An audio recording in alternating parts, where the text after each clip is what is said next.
Hello everyone, I am Ashrafun. Welcome to my channel Ashrafun's world. সবাই ভালো আছেন নিশ্চয়ই। আজ আমি দেখাবো থানকুনি পাতার উপকারিতা। থানকুনি পাতার একটা সলিউশন দেখাবো। এটা একটা স্কিনের জন্য অনেক ইউজফুল। এটা একটি ভেষজ। থানকুনি পাতা চেনেন না এমন কেউ নেই। আমি এগুলো আমার নিজের ছাদ বাগান থেকে সংগ্রহ করেছি। আমি থানকুনি পাতাগুলি নিজের হাতে লাগানো, এজন্য এটাতে কোনো বাজার থেকে আনার নেই। এজন্য এটা অনেক পরিষ্কার এবং সুন্দর আছে। এটাতে কোনো এই থানকুনি পাতার পেস্টটা দিয়ে স্কিনকে অনেক ব্রাইট করে। বেসিক্যালি আমি আজকে দেখাবো এটা দিয়ে একটি মাস্ক তৈরি করব, ফেস প্যাক তৈরি করব। আমি সাথে দিব গোলাপের পাপড়ি। এটা স্কিপ করলেও হয়, এটা না দিলেও চলে। এই গোলাপের পাপড়িগুলোর সাথে আমি এই থানকুনি পাতাগুলি একসাথে ব্লেন্ড করে একটা মিহি পেস্ট তৈরি করব। এই ফেস প্যাকটা লাগালে স্কিনটা অনেক ব্রাইট হয় এবং অনেক মসৃণ হয়। থানকুনি পাতা অবশ্যই অনেক উপকারী, এটা বলে শেষ করা যাবে না। এটা একটা অনেক ইউজফুল একটি পাতা।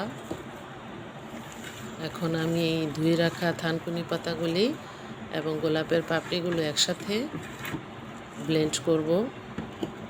একটা ফেস প্যাক তৈরি করার জন্য আজকে নিয়েছি। সব একসাথে ভালো করে মিহি করে একটা পেস্ট তৈরি করব। থানকুনি পাতার রস অনেক উপকারী। এই যে পেস্ট তৈরি হয়ে গেছে, এটা ফেসে লাগানোর জন্য রেডি। আমি ফ্রিজে রেখে দেই। ইউজ করার আগে নামিয়ে নর্মাল করে তারপরে এটার সাথে আরও কয়েকটা আইটেম মিশিয়ে তারপরে ফেসে লাগাই। আমি এই ফেস প্যাকটার সাথে মিশাবো কাঁচা হলুদের গুঁড়ো এবং বেসনের গুঁড়ো। আমি কয়েক চামচ থানকুনি পেস্ট নিয়ে নিলাম। দেখতে পাচ্ছেন খুব মিহি হয়েছে, এটা অনেক উপকারী।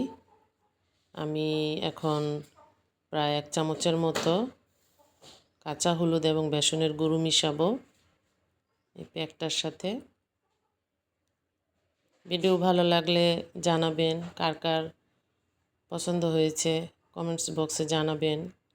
আর আমার পাশে থাকবেন প্লিজ।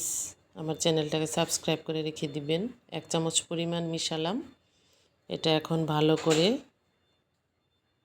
ব্লেন্ড করে নিব। স্কিনের মধ্যে এটা প্রায় 20 মিনিট লাগানোর পর ড্রাই হয়ে গেলে ধুয়ে ফেলতে হবে। এটা নিয়মিত ব্যবহারে স্কিন অনেক ব্রাইট হয়। এই যে ফেস প্যাকটা। সবাই ভালো থাকবেন। আল্লাহ হাফেজ।